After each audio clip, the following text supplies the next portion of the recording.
Hi everybody, welcome to Kids Gazette Cooking Series. I'm your host, Tony Baranowski. I'm here in the beautiful Nubo City Market kitchen. Thank you, Nubo City Market, for hosting us for this year's Kids Gazette Cooking Series. I want to welcome my friends Adelaide and Louisa, who have done this before. What did you make the last time? We made Hawaiian pork sliders. That sounds pretty intense. We're not going that intense. What are we going to do today? Smoothies. Nice. What kind of smoothies do you guys like? We like chocolate peanut butter, or we like strawberry banana too. Yeah? Yeah. Louisa, what's your favorite? Strawberry banana. Yeah, that's kind of the classic. Yeah. Yeah. We're working with fresh fruit today. What kind of stuff do we have? You guys want to run us through it? We have strawberries, blueberries, pineapple, bananas. Honey, yogurt, and milk. All right, guys, so what's the first step? Adding a half a cup of yogurt, What kind of yogurt do you have there? vanilla light yogurt. Nice. What comes next? A half a cup of milk.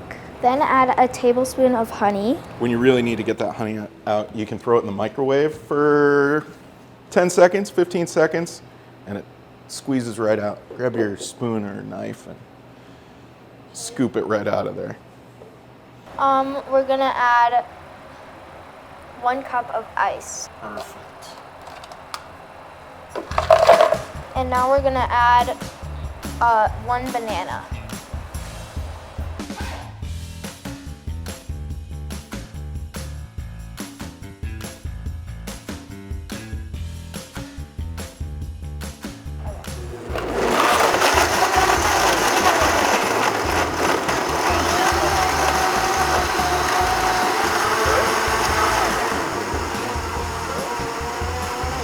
Perfect.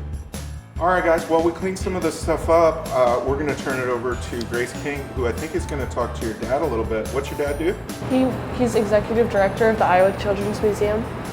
Well, that should be an interesting conversation. My name's Grace King. I'm the education reporter at the Gazette, and I am here with Jeff Capps, the executive director of the Iowa Children's Museum. Thank you for being here with us. Well, thank you for being here. We're glad to have you all. Why don't you tell me a little bit about your kids who are doing our kids cooking episode? Yes, so they like to cook on their own terms sometimes, but they were glad to be doing the smoothie making with Tony, and so they're pretty awesome. They're 11 and 14.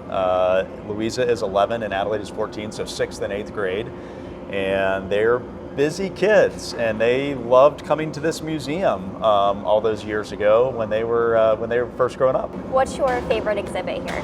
Oh, that is such a tough question. I think I mentioned to you earlier, it changes by the day sometimes, but I've always had a really special spot in my heart for the pizzeria. First of all, I love pizza. And I love all the dynamics of what happened in there. So when the parent sits down, or the grandparent or aunt or uncle or whoever, and then they are waiting to be served by their little, helper who puts their apron on, and then they go and, what kind of pizza do you want? And, so I love that kind of social interaction that happens in there. But there's also a lot of really cool lessons in that exhibit. So there's a lot of math, fractions.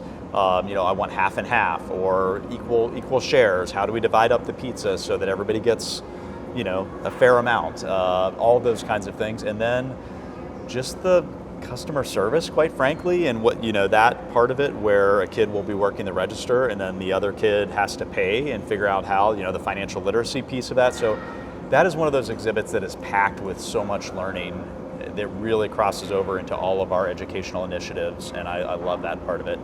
The exhibit we're sitting in right now is also one of my favorites. Take Flight is our aviation exhibit.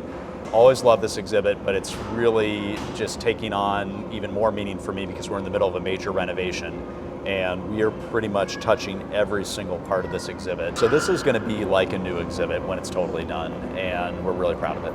That's amazing. We'll have to come check it out again. Sounds good. How do you think the museum contributes to a lifelong love of learning? I think this is a really special place in that it is designed for kids. It seems like so many things in our world, it's like, you go to a restaurant and they have a kids menu. It's an add-on. It's great, but this is a place for kids. So, one of my heroes, Mr. Rogers, one of his quotes was, people talk about play as if it's a break from serious learning. And he said, for children, play is serious learning. Like, this is what it's all about. Kids play to learn. They're gradually learning more and more about themselves and about their world each time they interact with that exhibit. And they might be interacting with the exhibit in a totally different way this week than they did last week, because they learned something else throughout the week that, oh, I made that connection and now I'm going to play with it this way. They're not articulating that. So much of what we do here is foundational, not only for the skills that they're learning and the little tidbits that they're getting, but like learning how to learn and how to invent and how to discover new things, again, about themselves and about their world. Well, I really enjoyed coming here growing up with my grandfather. Awesome. He would always bring me. Oh, I love that. Well, thank you, Jeff. I really enjoyed learning more about the museum. Back to you, Tony. All right, welcome back to the Nubo City Market Kitchen. Adelaide, Louisa, you guys ready to test these out? See how we did? It's finally time. All right, let's give it a shot. They really do look beautiful. Yeah. Good job.